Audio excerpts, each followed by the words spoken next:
So hello, it is Toby here from Toby's Urbansketch, and today I want to talk to you about structure and structure in drawing. And this is really important for urban sketching, for sketching in general, because it means we can find the shapes, we can find the volume, we can make things look nice and 3D.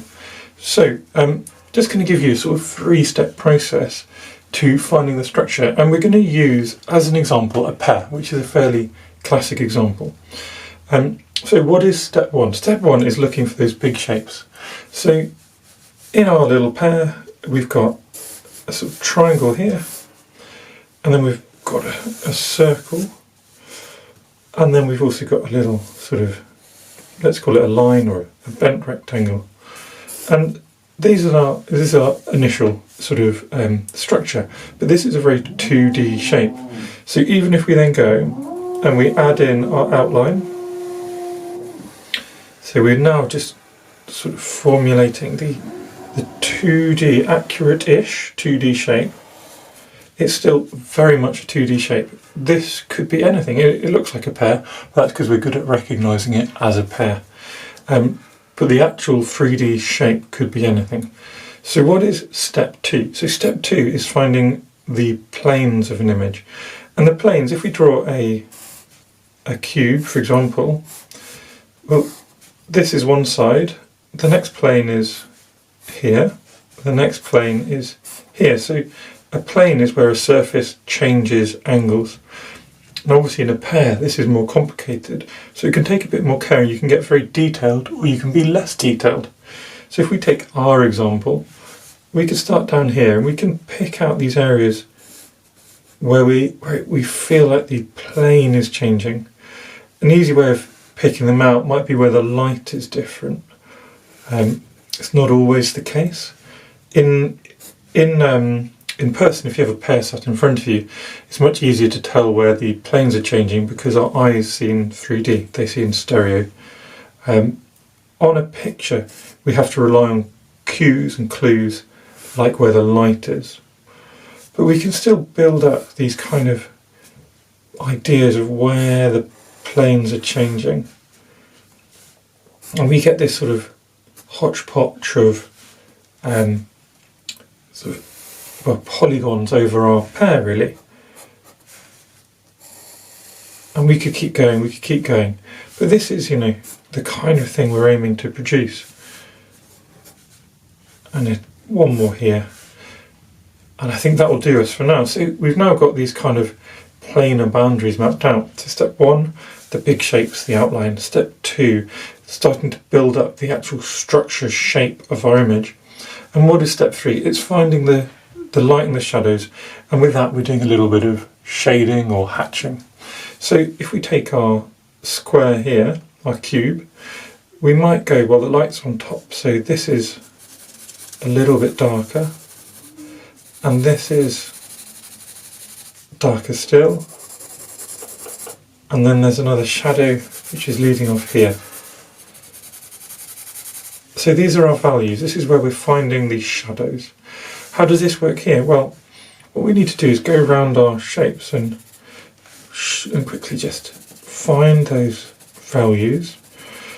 There's a couple of techniques for this. One is to find everything which is got any value at all, and then shade it in, and just shade it all in at one light tone.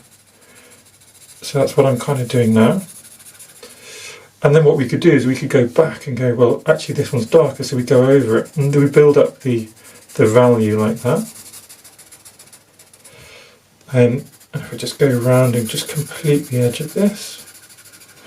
The other way is to just pick out the values immediately and go, well, this one's actually quite dark. So instead of doing 2 lots of shading, just going to go straight for the shading here.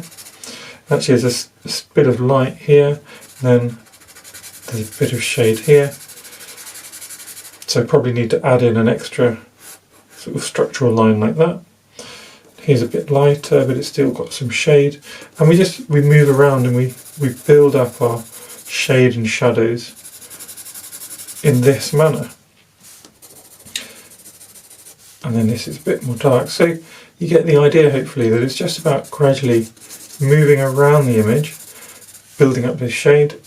And don't forget that there's shadows on the ground as well, and they'll have different values. So you can see here there's a high value shadow surrounded by a lighter value shadow. There's a couple of useful things here that we can do to just make our image even clearer, even better. One is you can use a blender, you can use your finger, you can even use a bit of tissue, and now you can come in and just soften out that shading. What this is going to do is also loosen some of our shading. We're going to lose a bit of value, so we might want to just go back over it afterwards and reshade. And you might do this process over and over, so gradually building up the value, checking, rechecking. So that's one useful tool when we're doing this kind of model of sketching. Another is to just come in with a rubber, and actually what you can do, this needs to be lighter, or this has got some light here, or patch of light here, and you can pull out light. So it's not just adding in light, it's also pulling light out. And sometimes it's helpful to go and re-emphasize outlines. Again, it depends how you want to produce your sketch. Do you want a sketch with no lines, all based on tone? Or do you want a sketch where you've got a nice outline, a bit more illustrative? And that's often what we do in urban sketching, is an outline which is illustrative, filled with tone and values. So here you go, this is my quick pear, done in a structural manner, where we find the structural image using a 3-step approach. Really useful skill to think about, and it has implications in urban sketching, and when we're trying to find shapes of trees, when we're trying to find shapes of houses, people, and it can be used in all sorts of ways. Hope that's been useful.